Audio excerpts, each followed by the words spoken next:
Hello, extra time. They're important to the league not to get a high because it damages your reputation. It makes people, when they read it, just laugh at you. But simple look, they're playing in the League One and they're playing in the Europa League and they're credit and the game in this country. Maybe we should get Stephen Kenny then to manage the Irish team. Hello and welcome to episode 5 of the Extratime Football Podcast. Your host Luke Jordan. Delighted to say Macdara Ferris is back after a long vacation. Macdara, how are you? I'm good, Luke. You were back in action last night? Well, no, I've been back at a few games, but I was up in the press box in the Tallaght Stadium for the first v second from last year, and it was quite a dramatic second half between Shamrock Rovers and Derry with a couple of very late goals. The game swung one way and the other. So yeah, it was in front of crowd. It was over 4,000, which I think was pretty good for a Monday night. It would have been, if it had been a Friday night, there would have been a really, really big crowd for it as well. But yeah, no, it was an exciting game. Shamrock Rovers still looking for a win so far this season, and Derry City kind of knocked off top spot. They were level with Shelbourne, but Shels got their win on Monday night, and they moved a couple of points clear of Derry City. Anyone stand out for Rovers? Darragh Burns getting all plaudits, I think. Yeah, Darragh Burns, and I was talking to Stephen Bradley afterwards, and yeah, Darragh Burns was the standout player. He scored an excellent goal, and he provided the cross for Marcus Poom to score in the 93rd minute to equalise. But Burns was really good throughout the night. He took players on. He got crosses in, and he created the best of what Shamrock Rovers created the night. So yeah, and that was probably the positive from a Rovers point of view was the two wing backs, because they're really struggling with injuries. Neil Ferrugia was there last night. He had an operation on his dislocated shoulder on Monday and of last week, I think it was. And yeah, so he had his arm in a sling. And Trevor Clark's out for a while as well. Sean Kavanagh's out for a little bit as well. So there's like the three wing backs that they hope to probably have, having lost Ronan Finn in the close season and Sean Gannon in the close season, to can both play there as well. So suddenly, you know, their options are really, really limited. Although Marcus Poom played there a little bit last year, and Stephen Bradley was really complimentary about him because just how well he could play that position just because of his experience. So, you know, Rovers have quite a lengthy injury list, and I kind of mentioned on voice notes when I was talking to Oisin last week that you know, when Rovers were missing Neil Ferrugia and Clark last year was the time they went through a really, really bad patch through July when they only scored one goal and lost every single game. Yeah, you mentioned that interview with Stephen Bradley. Let's have a listen to the rest of it now from last night. Stephen, just reflecting on this evening, your difficulty in the wing-back position with the injuries that you have, but your two wing-backs that you brought in, Darragh Burns was excellent, scored his first goal for Rovers, the assist for Marcus's header at the end, so you must have been very pleased with their contribution to the game. Yeah, top out. We know Darragh can play there. He's done that for MK Dons. It's no surprise he can play there, and Marcus has done that last year for us as well, and you can see Marcus gets the position because of his experience. He understands it, he gets the game. And I thought both of them were really good tonight. Darragh, for me, was the best player on the pitch by a country mile. I thought he was brilliant. And you had the lead, lost the lead late on, but they kept going right to the end. You got an equaliser, probably something that was just missing against the Shelbourne game. I'm sure you're disappointed with the result, but in terms of the effort to drive right to the end, right into the 93rd minute, is really important. Yeah, this team has that. They have tremendous character and spirit. We know that. They never stop. I think the performance tonight deserved at least a point. I thought we should have won the game. We were really good until we scored, and then we came off the game for 15 minutes. We stopped pressing, we stopped playing, we stopped penetrating, and as a result we allowed them into the game, and that's the only disappointment, obviously, other than the goal. But other than that, I thought we were very, very good. Looked to be quite a soft penalty, if I can say that. I think you had a look back, you probably had a better view maybe than we had when you looked back after the game. Yeah, I've watched the back a few times. The players are adamant. You usually know by the players' reaction. They're adamant. It was incredibly soft. But I felt the referee's performance tonight was honestly, yeah, something I haven't seen in a while. Some of the decisions were incredible. Wasn't listening to his fourth official or linesman. And the penalty is an awful decision. You've got a game on Saturday against Sligo Rovers. They'd obviously a big win this evening. You've an extra day because it's a Saturday night game. But that's another challenge. You've got Sligo away and then Galway away before you're back here in Tallaght Stadium. Yeah, and it's fine. It's going to be a difficult game. Sligo got a good win tonight. But we'll go there. We'll review this tomorrow. Get ready for Sligo then and go there and try and win 3 points. Just wanted to ask the snow caused a postponement on Friday. You said in your quotes before the game that actually you were able to train in Abbottstown. How easy was that for you to arrange to get out there and train on the day? We did it very quickly. As soon as we knew the game was off here, we rang straight away and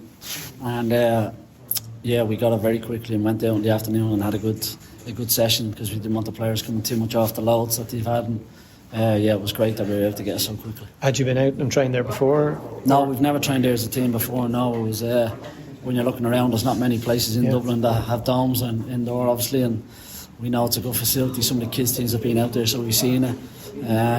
So it was great that we were able to get out there and have a full session and not worry about the conditions. And you didn't feel that it maybe cost you something? Derry had a game on Friday night, of course. They went right to the end and got a win against Pats. Do you think that was any difference between not having a game on Friday and them? No, I don't think so. I think when you look at our performance tonight, it was really, really good. Like I said, other than when we scored, we came off the game. Our mindset changed for 15 minutes, and that's very unlike us. We're usually rootless in that scenario. But we weren't, and we stopped pressing, stopped penetrating, and we allowed Derry back into the game. And that's something that we have to rectify. But Darragh, 2 quick points before we move on. First was Lee Grace lucky not to be sent off.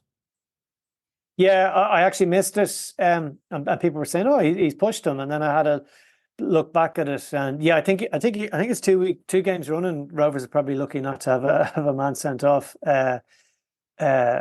Seemingly, Grace was demonstrating to the referee what had happened in terms of getting pushed, but you can't put your hands on the referee. There's a friend of mine who refs at a low level, not a League of Ireland level. Sorry, I shouldn't say low level, but not at a League of Ireland level. And he was saying his WhatsApp group, the referees, they were very surprised that Damien McGrath didn't send him off last night. Lastly, then, for we move on, Derry City, good point for them. Ultimately disappointed to be pulled back at the end, but I suppose from the start of the season, Pat Hooban now starting to get the goals. Is he maybe the missing link? Maybe what they've been missing the last couple of years and starting to show? Yeah, I think there's been some good stats that Andrew Conneen has put out. Just showing the number of touches that Hooban has in the box and big chances created. And even in the start of the season, just with those 4 games, he's kind of levelled what Derry had got all of last season. I actually thought he was well shackled by Josh Honan last night. I thought he did a good job. But Dylan Watts kind of dangled out a foot, and Hooban was happy to go down, and he sent Leon Poles the wrong way. And like sometimes that's what you want with your number 9, not really to actually do very much in the game, but the one chance or the 2 chances that come their way, they'll put them away, and that's the type of number 9 I think that Pat Hooban is. So I think they'll be quite happy. Like they came to Tallaght this time last year and they won 2-1. It was the first time Rovers lost a league game in 648 days it was.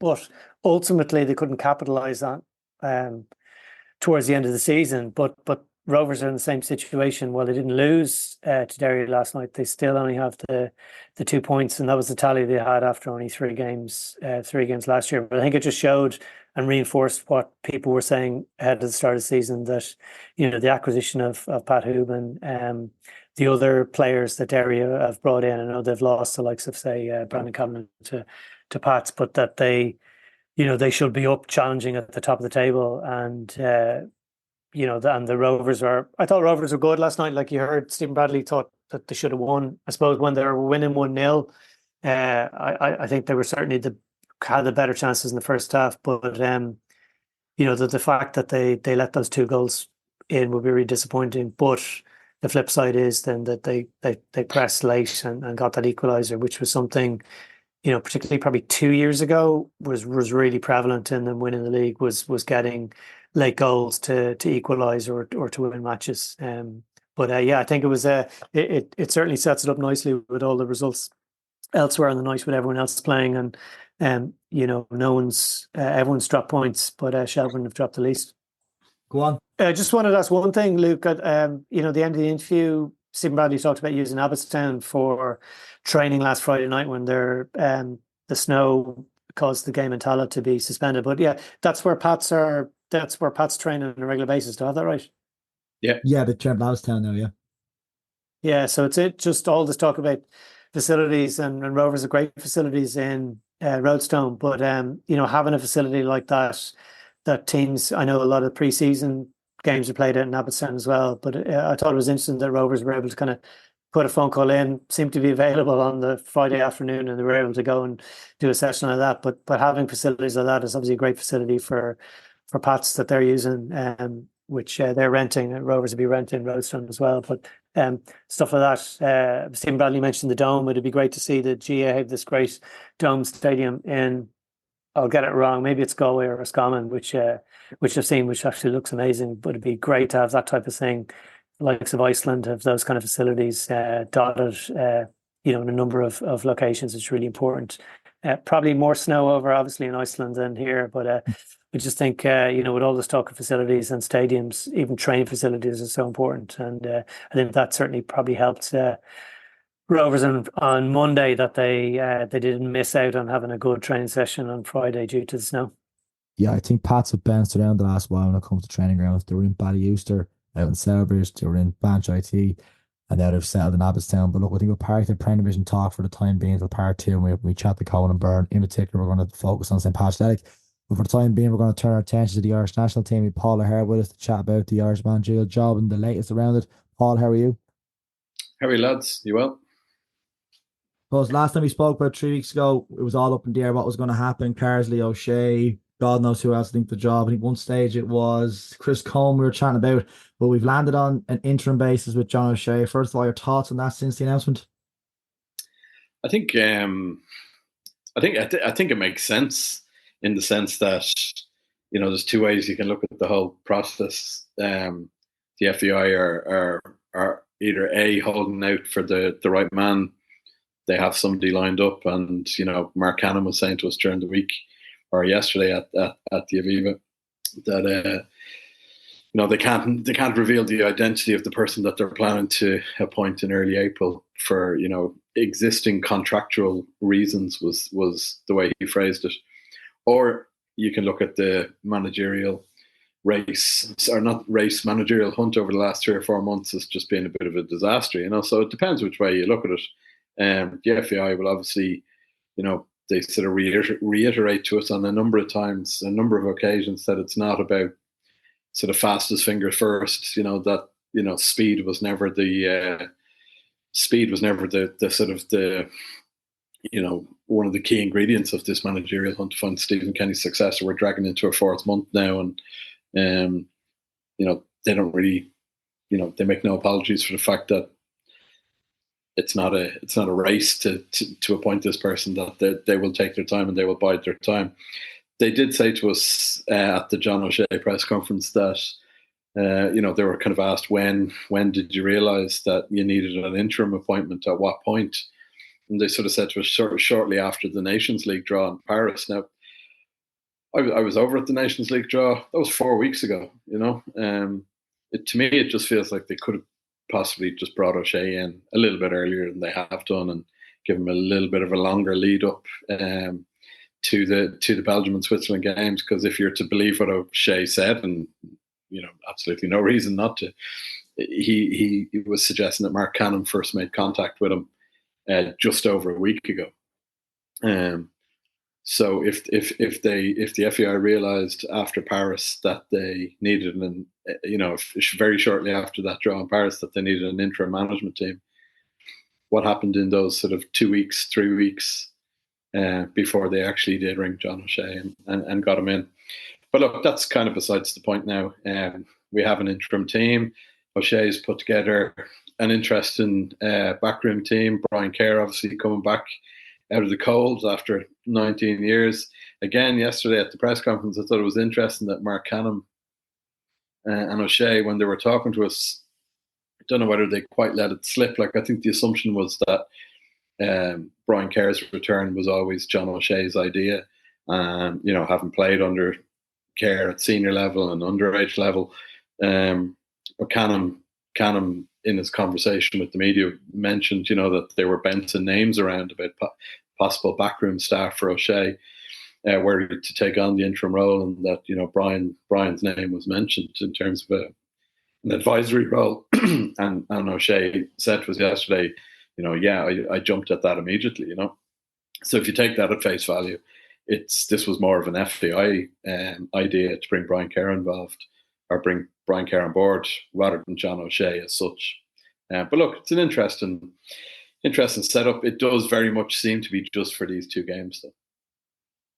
Well, I know Mark Canham was, very careful in what he was saying about the contract situation for the incoming manager. But to me, it's like a massive Lee Carsley flag was flying over the head. Maybe I'm reading too much into it. Bit of talk about, Anthony Barry, because Belgium are in qualifiers at the minute, but they will be playing in the Euros as well. But am I reading too much into Lee Carsley, or like I think we all are. I don't think we all are reading too much into it. I think we are all reading into it. Lee Carsley it's no secret that Lee Carsley has been the FAI's preferred candidate from the very outset, and that has not changed at any point. And I know it was reported in places that he was emphatically ruled out of the running. That was never my impression of it. Absolutely, did it look like it was going to be a very unlikely prospect at one time? Yes, certainly all the people close to Carsley who were either A, ruling it out, or B, kind of distancing Carsley from the job. No smoke without fire. They're saying that stuff for a reason. Certainly from the FAI's perspective, they absolutely never closed the door on Carsley. They never gave up. And whether they got a no from Carsley in the beginning for whatever reasons, the lines of communication through third parties as well as kind of direct communication has always been opened. And yes, when you hear Canham saying at John O'Shea's press conference that the new manager can't be identified because of existing contractual obligations that they have, you're naturally going to automatically assume that it's Lee Carsley, because England under 21s have a couple of qualifiers coming up around the same time as our games with Belgium and Switzerland. I think they play Azerbaijan and Luxembourg. And there was always a sense from the very outset of this process, when I think we spoke to Gareth Southgate over in Paris at the Nations League draw, and he spoke sort of almost reminding Carsley of his own value to the English FA. They certainly didn't want to lose Carsley. I think there was a confidence at the time in the FA that Carsley would stay. And I think Carsley, from just the impression I get from people who know him, there is a definite sense of loyalty to the English FA, who gave him this big platform. That's not to say it's a sense of loyalty that can't be broken, but I do think there was a sense of loyalty that he didn't want to leave the English under-21s in the lurch for these two games. So, yeah, we're all kind of, going back to what you touched on there, Macdara, about are we reading too much into it? It's the logical fit, it is the logical fit that it will be Lee Carsley after these games.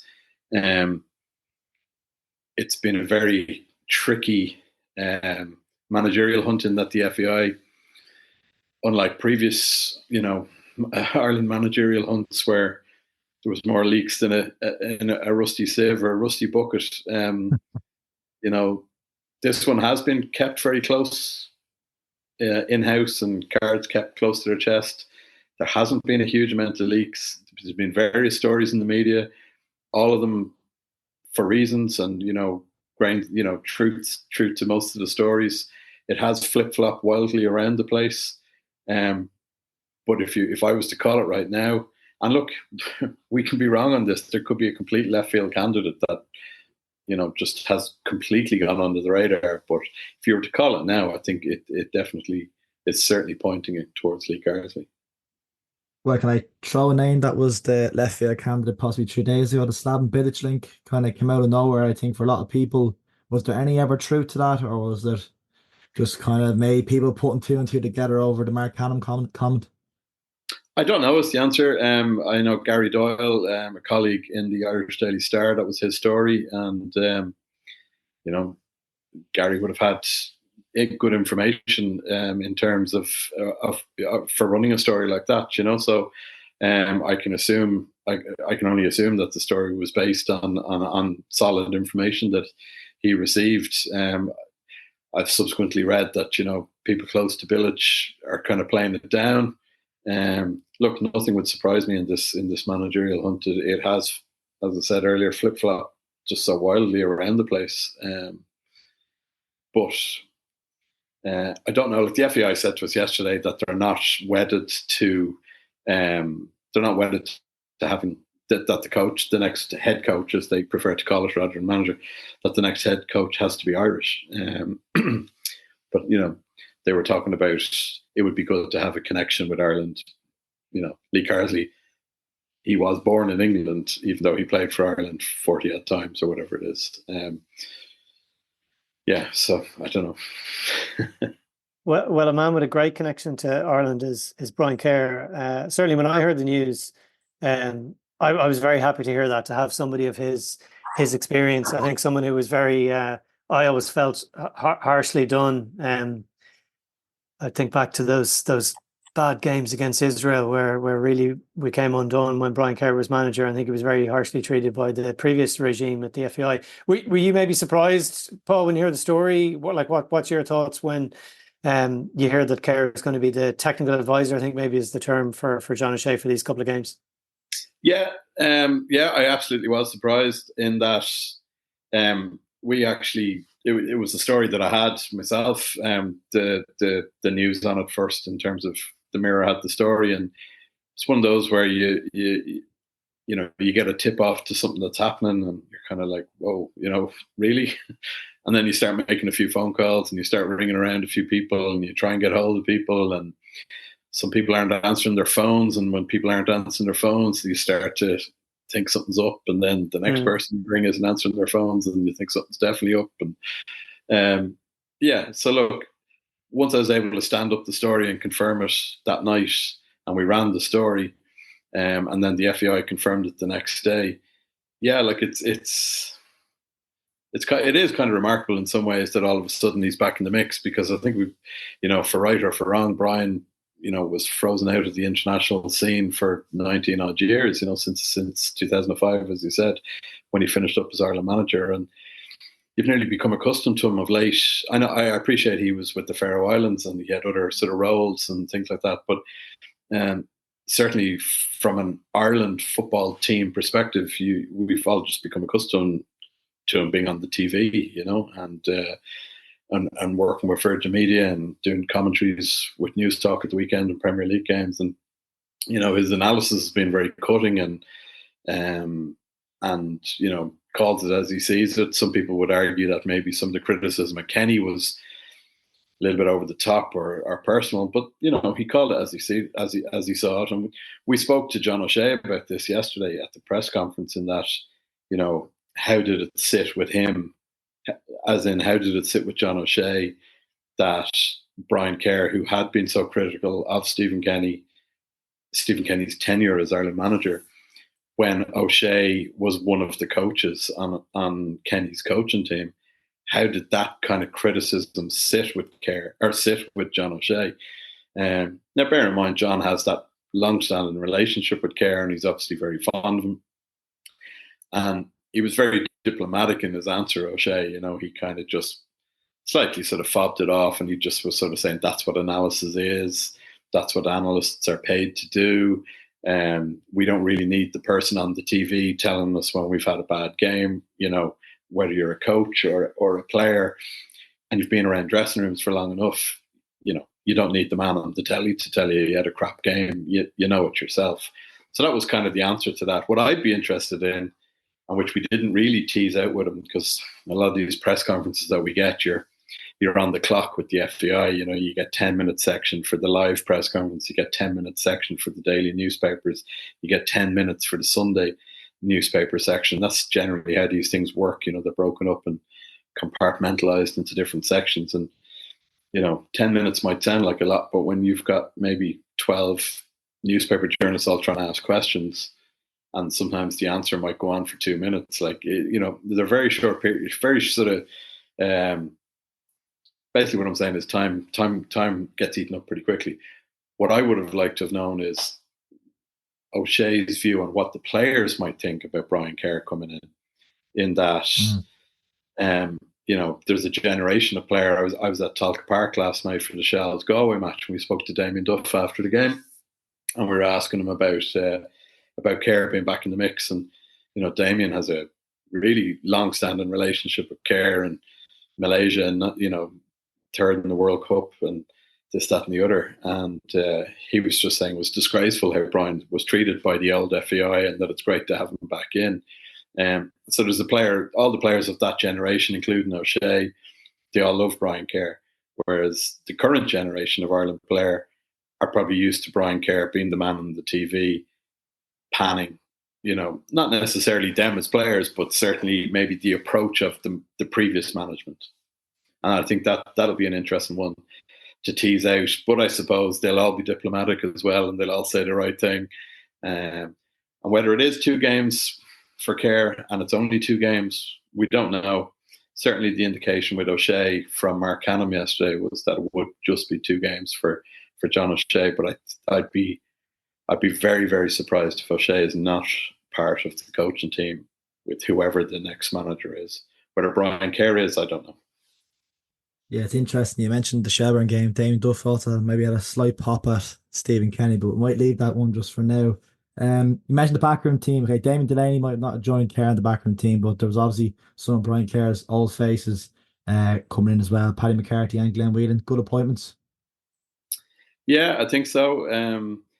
Paddy McCarthy's been around Crystal Palace for a long time, and he stepped in. He's been caretaker manager.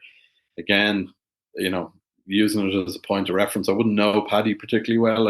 I'd be more familiar with Glenn and obviously John himself and Brian. I wouldn't know Paddy as well, but he seems well got in that sort of coaching sphere and that coaching world. Damien Duff again last night at Talca Park knows Paddy McCarthy well. Certainly gave a very positive kind of reaction to his appointment. Glenn Whelan seems to be well regarded as a coach as well. Who else have we got in the team? Rennie Gilmartin, goalkeeper coach, stepping up from the 21s for this window. And then there's a bit of continuity, like Stephen Rice, obviously, a League of Ireland stalwart and brought in, has gone about his coaching career in a very sort of positive way, and had been at Crystal Palace under 23s and was part of the coaching team with the Ireland coaching team under Stephen Kenny, doing a lot of opposition analysis, but he was also very involved on the pitch as well, in terms of coaching sessions with the Irish players. And Stephen Rice, has been working away since Stephen Kenny left it in late November. Stephen Rice has still been under contract, and he has been busy studying, working on Belgium and Switzerland, and he's been compiling loads of dossiers and information, and he's been studying all the Belgium games, studying all the Belgian players, all the Swiss games, Swiss players. So doing all that sort of homework that he would have been doing anyway for Stephen Kenny, he's been doing that in preparation for whoever the manager was going to be. And it just happens to be John O'Shea, who obviously was part of Kenny's coaching staff with Stephen Rice as well. So there's a little bit of continuity there as well. Lastly then, any idea when the squad will be announced? Is it next week or next Thursday? So it'll be announced on if I have my dates correct, I think it's the 12th of March. Is that the Thursday? No, sorry, the 14th of March. Thursday, the 14th of March, in the middle of Cheltenham week. Yeah, I'd imagine Sammy Smodics will be in that squad. Yeah, John O'Shea spoke about him yesterday. Like, he's a curious one, Schmoddix, because he has been in a handful of Ireland squads. Pulled out of one with an injury. Pulled out of one last October, I think the Greece home game. He pulled out for personal reasons, and he still hasn't been capped, but he's the top scorer in the championship. So O'Shea was more or less saying to us yesterday that he hasn't actually been in touch with any players yet, because he wanted to get yesterday's kind of unveiling press conference out of the way. I know he's in England tonight watching games, and I think the rest of the coaching staff are all at different games as well, including Brian Kerr. So they'll go out and watch some games in the championship and whatever, tonight, tomorrow night, and then I suppose they'll get together and have a chin wag over these things. But like Smoddock's form is just it's particularly good. 19 goals in the championship, linking up well with Andrew Moran as well. So that type of stuff can't go unnoticed. It doesn't go unnoticed, but there's just a nagging sense that there's possibly some sort of issue with Sammy Smoddock in terms of why it just hasn't happened for him at the moment. And I'd be intrigued to see if there's a little bit sort of more to that than meets the eye. But maybe O'Shea will be able to bring him in and get him playing for Ireland, because he certainly seems to be a talent.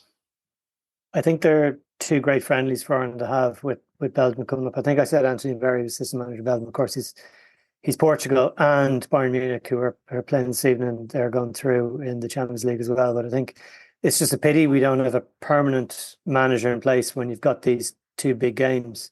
But I think that's interesting, Paul, what you're saying there about all the noise being about having John O'Shea involved, whoever the new manager is, and I think that'd be great to have that continuity. So I'm certainly looking forward to those two friendly games. Looking forward to the games that the women's team are going to play in their Euro qualifiers. But boy, did they get a stinker of a group. Luke, do you want to talk a little bit about that very quickly? Yeah, let's have a quick chat. You did an article for Extratime.com today about the draw. Do you want to list out the group for our listeners in case anyone didn't see or read it? Yeah, so they've got the world number 3, the world number 4, and the world number 5 in their group. Having been promoted into League A, you know you're going to be playing top teams, but they've ended up getting France, England, and Sweden. So really, really difficult. Now, the first two teams qualify automatically for the Euros, which are next year in Switzerland. Third and fourth place go into a playoff, which you'll be delighted here is super complicated because, of course, it has to be super complicated. So there's two parts to that. But probably the worrying thing that I suppose something that caught my eye is that if you finish fourth, then you're relegated back to League B for the next Nations League. And you really are saying we're going to finish fourth in that.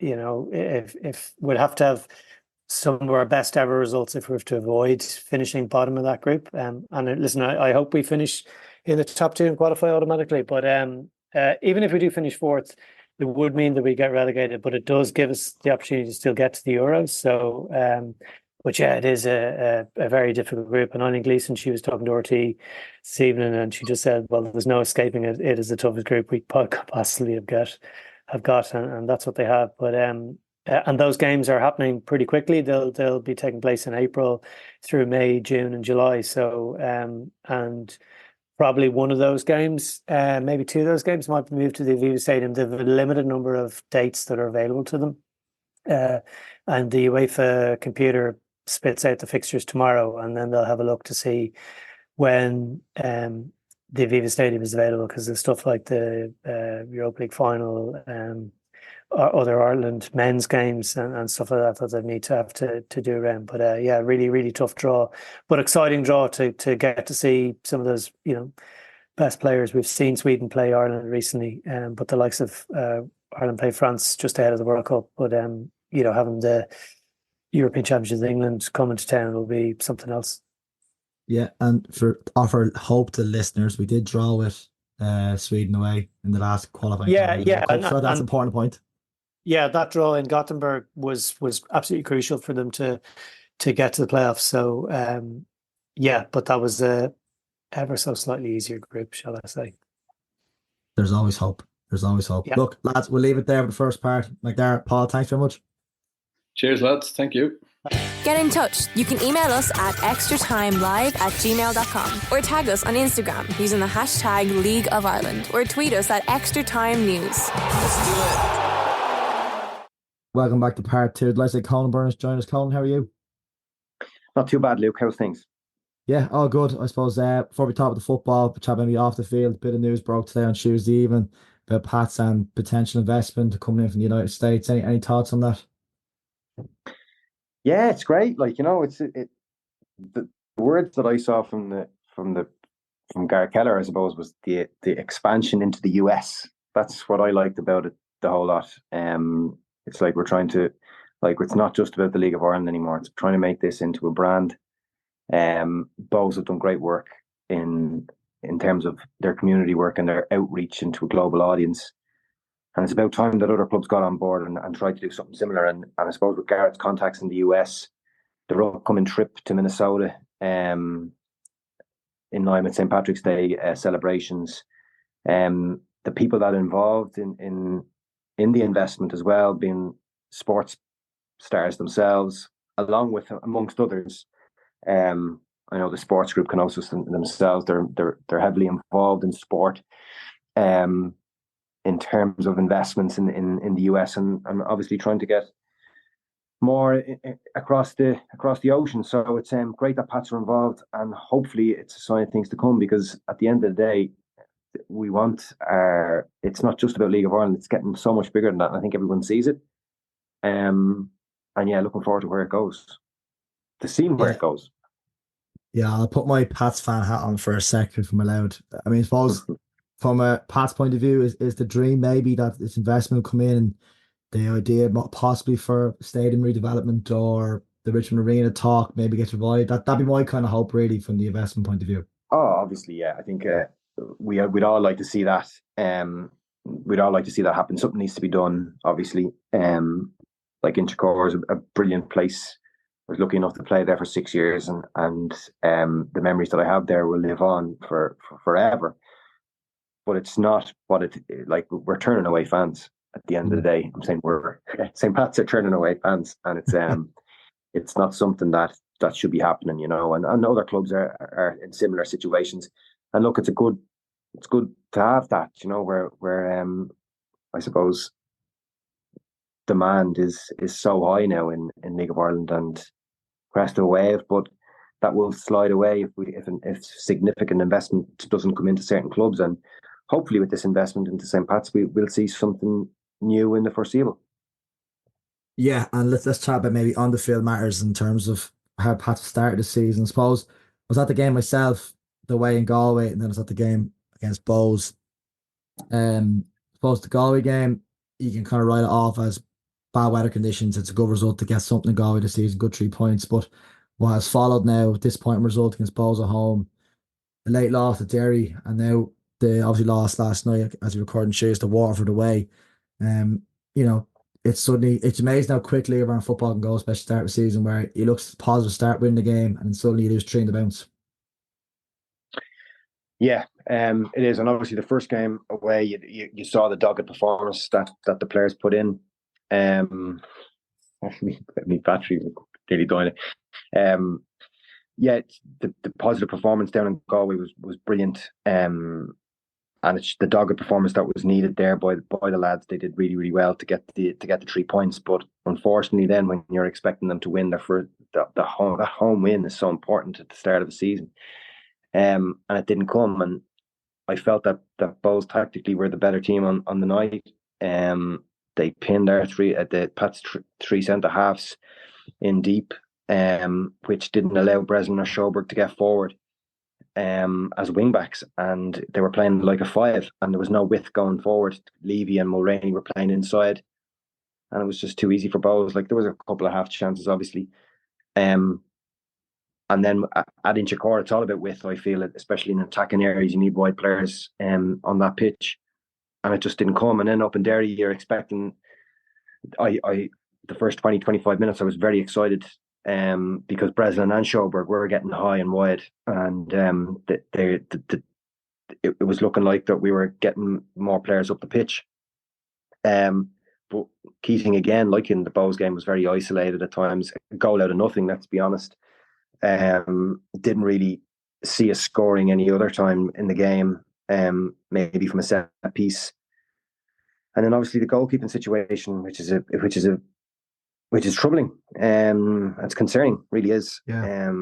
When I was up in Derry, I was standing behind the goal, and there was just times where it was obvious that He was struggling with the ball at his feet, Pitaluga, and it's very unlike a Liverpool goalkeeper to be like that. And you're expecting, I suppose we're all expecting bigger things from him, and maybe it's just a huge change for him playing at this level. But even then, it's just simple mistakes. Even against Waterford yesterday, simple shot comes in and he spills it. Ball at his feet isn't great at all. Doesn't look comfortable with it. Doesn't want it near him. Saw a stat today that I think it was 31% of his passes were complete against Waterford. So if you don't have confidence in your goalkeeper in front of you, it's going to be a long season. And there was a bit of unrest amongst the players when I was at the side of the pitch against Derry on Friday, in terms of his commanding of the area, let's say.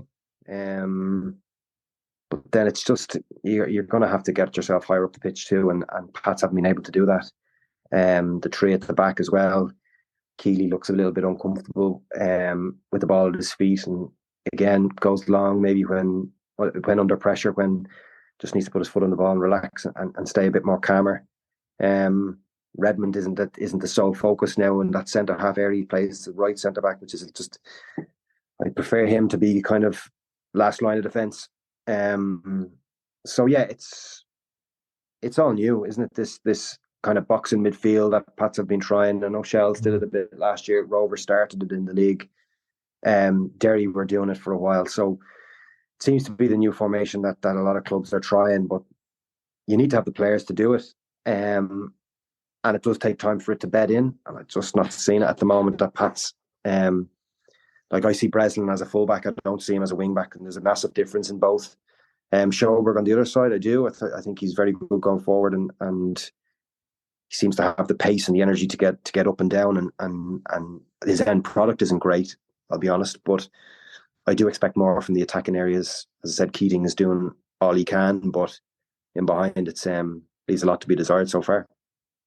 Yeah, it's interesting to why John Daly, came in obviously towards the early part of the summer last year, played 4-3-3, was successful 4-3-3, and suddenly then to switch to a 3 at the back. And as you mentioned, they're really key in every game so far. Like in Derry for an excellent goal, but he has looked isolated, including the President's Cup game with no support around him, and it seems very direct. I don't know what you think. The football seems to be quite quick up to him, and I don't know. Like I thought when the Bowes game, he was only effective in the last 10 minutes when Pats did switch to a 4, and he started getting crossed in the box. He was getting headers, and I don't know. I don't know whether it's the idea that maybe he's a 6 foot plus striker, and they're thinking now we have a focal point up there to play to him. I don't know.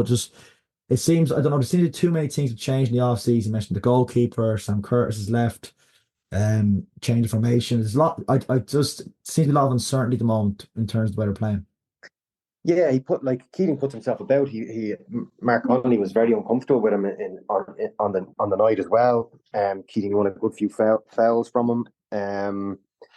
And yeah, it was just, he was just a lone figure up there at times, and he was getting frustrated. Chris Forster's playing a lot deeper than usual as well, which doesn't suit. I think in terms of Pat's attacking play, and I don't think he's hit the ground running this season, if I'm being completely honest, in terms of his own performances, but I have no doubt that will come. So yeah, I think definitely Pats have started poorly. I do expect them to win on Friday night against Dundalk, considering how poor Dundalk are doing. I think we're a better team. I think Pats are a better team than them currently. But yeah, I don't know. It'll be interesting to see if John Daly sticks with the 3 at the back in the boxing midfield. But because if he does, there'll be a lot of work to do in the training ground before Friday. Is he under pressure?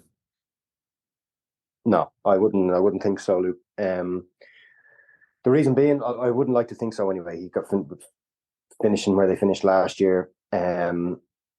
Seeing how competitive the league is this year, winning the FAI Cup obviously as well. The players that they brought in, does take time to bed in. I think the goalkeeping situation, as I've said before, I think that has cost them dearly in a few games this season. I know down in Waterford it certainly did. Up in Derry, he didn't command his area for Hubin's equaliser. There was nobody on him. Ball came in to the 6-yard box, and Hubin was able to get a header. Now I know there was a lot of bodies around, and he could have came in, but I still felt he could have came and fisted it clear.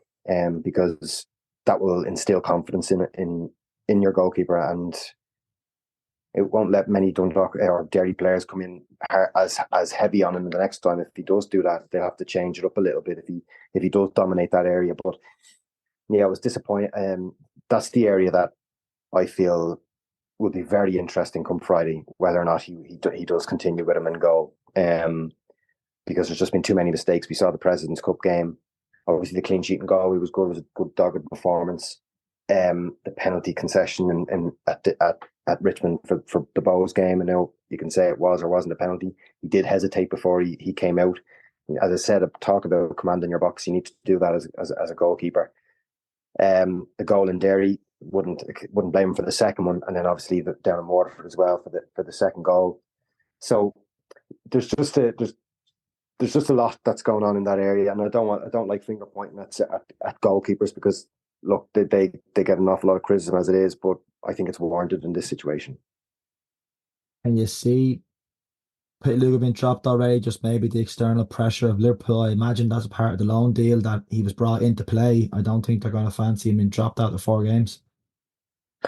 No, but at the end of the day, if Liverpool see what he's been up to, I think they might like to see him have a little bit of a rest, take him out of the limelight for a week or two, just to kind of regroup himself. I think that's sometimes you have to look after players, Luke, and sometimes it's nearly worse keeping them in position. Like we saw Stephen O'Donnell the other night whipping off his goalkeeper at half time. That's not the ideal scenario for any player. But with Pitaluga, the way things have gone so far, by taking him out of the limelight for a game or two, might give him a little bit of. It's not going to take his confidence might be hampered a little bit, but it takes him out of the limelight. He can get back to his training, no pressure, and go from there. I think that could be the right way to do things, and I'm sure Liverpool would understand that. Any of the new signings impressed so far? Possibly Brandon Kavanagh has showed glimpses in games. Yeah, he did okay in the first half against Derry. Kind of went out a bit in the second. Rory Keating is again a handful, needs to be supported a lot more. Can score out of nothing like we've seen. Keely and Turner still I know Keely's come from Drogheda, not used to the playing out from the back as much as, let's say, Pats would. Previously played in the Northern Irish League along with Luke Turner, and that league is very different to our league. Having played up there myself, in terms of time on the ball and the speed of the game, it is different, and the way teams play as well. So that, like I say, it takes time for this to happen. They're two very, very good players, two players that are well able to play with the ball at their feet, but sometimes it just takes time for formations to gel. But in terms of defensive players, I think they're very, very good. Shawberg looks like a new signing, obviously, but being hampered from injury last year. I've been impressed with him, but still, we need it. Pats need a lot more, and they need that creativity in the park. But because they haven't got it with. And you're expecting Chris to deliver that, and it just hasn't happened for him yet this season. Yeah, and I think you mentioned creativity there. I think Keane Levy actually been probably the player Pats have probably looked the most this season in terms of that creativity. Yeah, he is. He has been. In fairness to him, he's been excellent. I'm surprised that he was taken off in Derry. Being honest, he was the only one that was getting around the pitch and trying to make things happen and getting close to Rory. But as I said, it's they just need to play that little bit closer to Keating, because if it doesn't, it's so disjointed, and like I said, this takes time. This formation takes time. When you change formations, it does take a little bit of time to gel, but it's sometimes you don't have enough time as you wish. Yeah, last one before you go in good time. Just in terms of the league, then it's obviously 4 game weeks in. What have made the league so far? Yeah, it's been competitive. Like you certainly wouldn't be winning any money on it anyway if you're a betting man. Like it's just hit and miss. Shamrock Rovers have started the way they have been over the last number of seasons.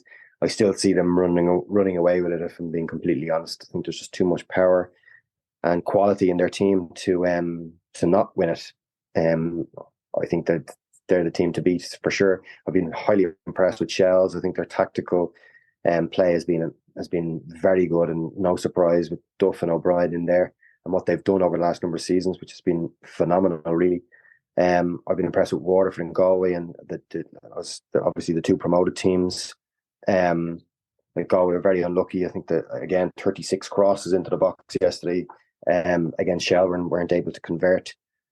Waterford obviously defeating St. Pat's was a great win for them.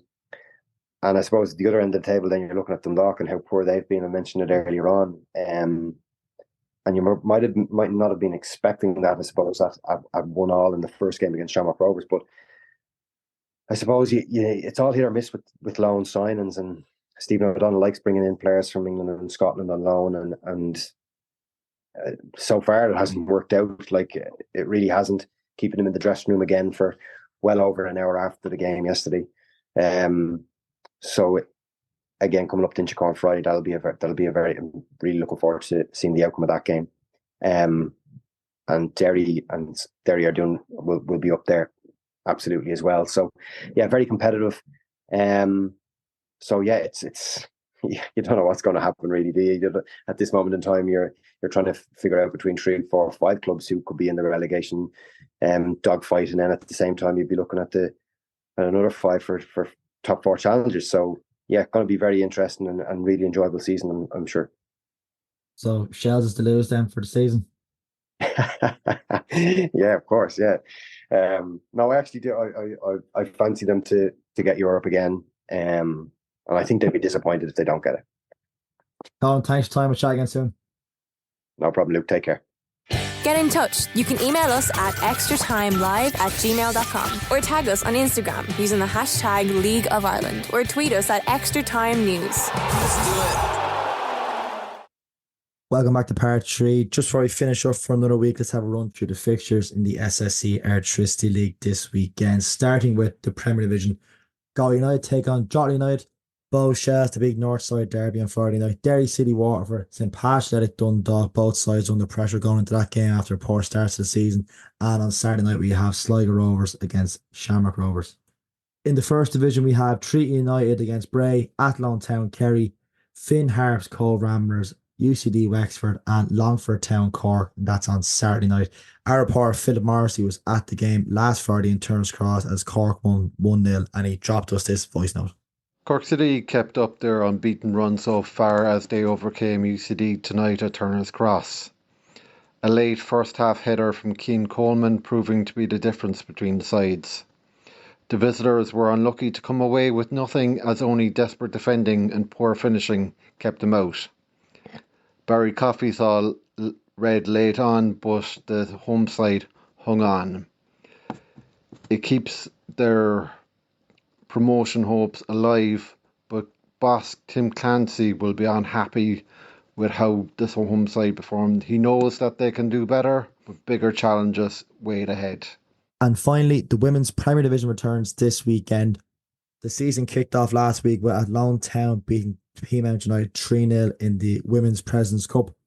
The first round of fixtures are as follows: Shelburne take on Sligo Rovers, DLR Waves take on Shamrock Rovers, Cork City take on Peamount, Wexford use Bows, and Athlone Town Galway, all on Saturday. Oisin Langan will be back with the Extratime.com League of Ireland Voice Notes podcast on Saturday morning. Until then, I want to thank our guests Paul O'Hare, Macdara Ferris and Conan Byrne for coming on. Thank you for listening, and we'll chat to you all next week.